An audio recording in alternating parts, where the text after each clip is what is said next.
A Southwest Florida exhibit is now open underwater, an art gallery attached to the USS Mohawk. Remember the scene?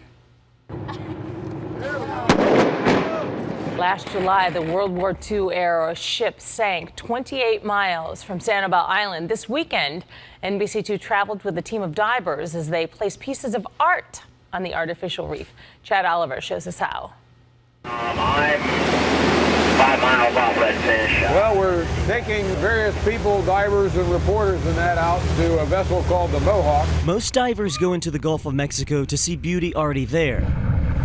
It was a World War II ship, a lot of history behind it. Few add to it. We're going to install art on the side of the ship. That'll be all right. It is a mission 30 miles from shore and decades in the making. 75 divers. I don't know, you should get in the water. It's beautiful. And one photographer bringing the worlds together. I'm a photographer as well as a diver. Andreas Frank first photographed the USS Mohawk 2 weeks after it sunk. Every shipwreck has its own history. This Austrian superimposed images on those photographs, models dressed as they would have looked during the war years. My main job is to find the right place for each image. Each work is encased in steel-framed plexiglass. The crystal blue water gives a clear view of the Coast Guard cutter. A lot of fish down there. It's just a beautiful dive. Divers use magnets to attach the art to the Mohawk. It's a little bit slower going than I thought. Takes a while, I think, to get them just right. Andreas leads the effort, happening 90 feet below the surface. He stood back and leveled them and made sure they were perfect and gave us a thumbs up and said, let's go to the next one. By the end of the day, 12 pieces are in place. Go wreck diving, bring both things together, diving and photography, and couldn't be better.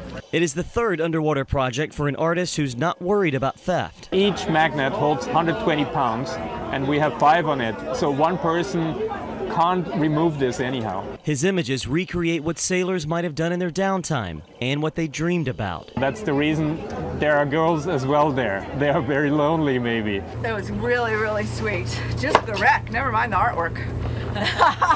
The Mohawk has a heroic history. The crew survived Nazi U-boats, rescued survivors of torpedo attacks, and was the last ship to radio General Dwight D. Eisenhower that the weather was clearing for the D-Day invasion. For me, it's like a stage, and I bring life back to the shipwreck.